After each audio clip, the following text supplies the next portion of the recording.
ساعات بنشوف الحكاية من بره وبنصدق عينينا، وننسى إن البيوت مقفولة على أسرار، وإن الوشوش اللي مش بتضحك يمكن تكون شايلة هم جبال. في ناس بنرسم ليهم صورة وحشة في خيالنا لمجرد إن طريقتهم غير طريقتنا، أو عشان ببساطة مش فاهمين هم بيمروا بإيه. في عمارة من عمارات وسط البلد القديمة، عم نبيل كان هو أقدم واحد في العمارة، الراجل اللي عارف كل دبة نملة وبيعتبر العمارة دي بيته الكبير. قبل رمضان بأسبوع سكن في الدور الخامس شاب اسمه طارق. طارق كان غريب شوية، قليل الكلام، ما بيردش السلام غير بالعافية، وطول الوقت وشه في الأرض. بس اللي خلى سكان العمارة وعلى رأسهم عم نبيل ياخدوا موقف منه هي الكراتين المقفولة اللي بيطلعها وينزلها أنصاص الليالي، والخبط والدب اللي ما بيهداش في شقته لحد الفجر. الشاب ده وراه حاجة مش تمام، دي كانت الكلمة اللي بتتقال عليه في الطالع والنازل، وبقى منبوذ من كل جيرانه لحد ما جه خامس يوم رمضان.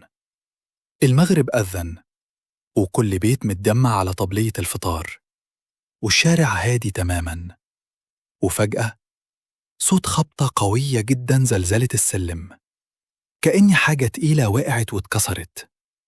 عم نبيل ما قدرش يمسك نفسه أكتر من كده، ساب كوباية العصير من إيده وطلع السلم وهو بيغلي من الغضب.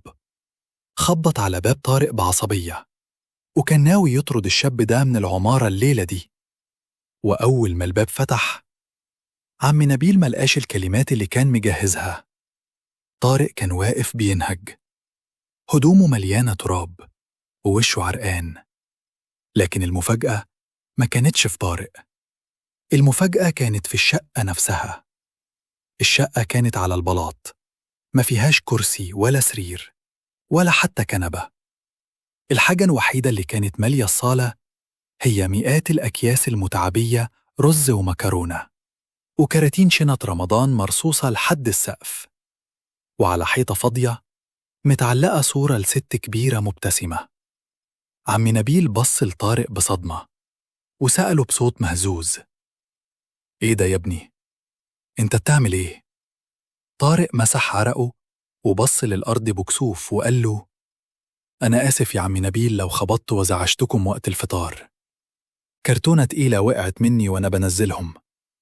أمي الله يرحمها ماتت من شهرين، وكانت كل رمضان بتعمل الوجبات دي وتوزعها على بيوت الأيتام اللي في الشوارع اللي وراكم.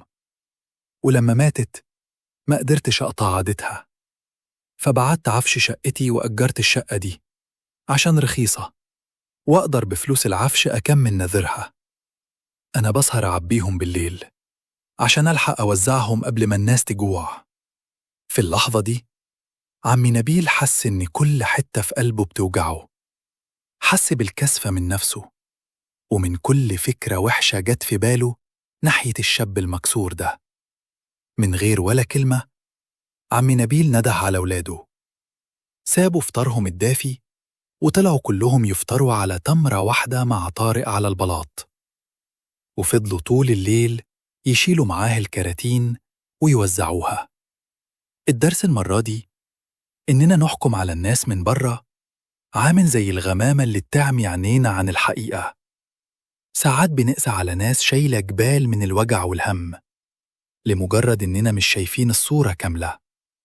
قبل ما تحكم على حد من تصرفاته التمس له 1000 عذر، يمكن لو شفت اللي جوه بيته أو اللي جوه قلبه تبكي من كسوفك من نفسك.